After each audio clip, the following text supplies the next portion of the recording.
Na ndivyo ambavyo ameondoka hapo Lulu Ali kwenye upande wa michezo na burudani usiku huu wa leo kutoka hapa Channel 10 Plus. Bila shaka tunahitimisha hivyo habari usiku huu wa leo.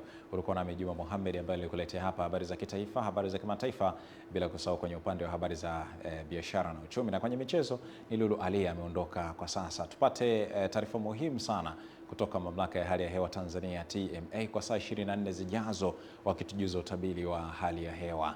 Lakini kabla sijaondoka, ni kutahadharisha tu jambo moja kwamba kwa sasa dunia imebadilika sana. Ulimwengu ambao ulikuwa umejawa na ujamaa na kutegemeana, hivi sasa umekuwa ni ulimwengu wa pole sana, kwa sababu hata unapopatwa na changamoto kubwa, wachache mno wanaokuja kukupa msaada wa moja kwa moja. Wengi wanakupatia pole sana. Kwa hivyo jizatiti mwenyewe kutengeneza yale ambayo hayawezi kupatia pole nyingi. Asante, uwe na wakati bora.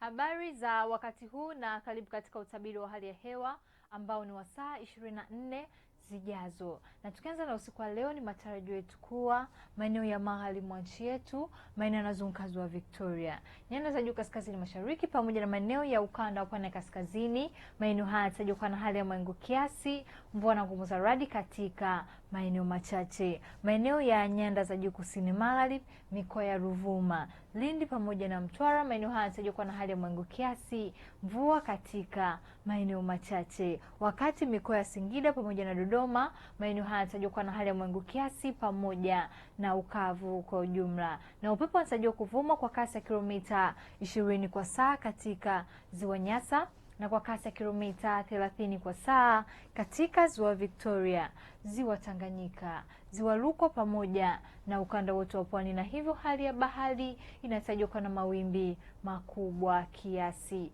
Wakati mifumo ya anga inaonyesha ongezeko la viashiria vya mvua katika maeneo machache yanayozunguka ziwa Victoria, magharibi mwa nchi yetu pamoja na maeneo ya ukanda wa pwani ya kaskazini.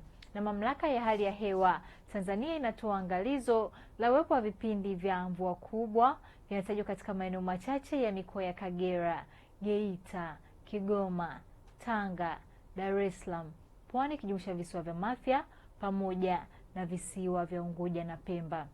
Hivyo basi, wakazi wa maeneo hayo, hatua stahiki ni vema kuchukuliwa. Lakini pia kwa siku ya kesho, ni matarajio yetu kuwa mikoa ya Kagera, Geita, Kigoma pamoja na maeneo ya ukanda wa pwani kaskazini, maeneo haya yanatajwa kuwa na hali ya mawingu, mvua na ngumu za radi katika maeneo machache pamoja na vipindi vifupi vya jua. Mikoa ya Singida pamoja na Dodoma, maeneo haya yanatajwa kuwa na hali ya mawingu kiasi, mvua katika maeneo machache pamoja na vipindi vya jua. Wakati maeneo mengine ya nchi yanayosalia, maeneo haya yanatajwa kuwa na hali ya mawingu kiasi, mvua na ngumu za radi katika maeneo machache pamoja na vipindi vya jua. Na kutoka mamlaka ya hali ya hewa Tanzania hatuna la ziada. Ulikuwa nami Rebecca Luhitana, tukutana hapo kesho muda wakati kama huu.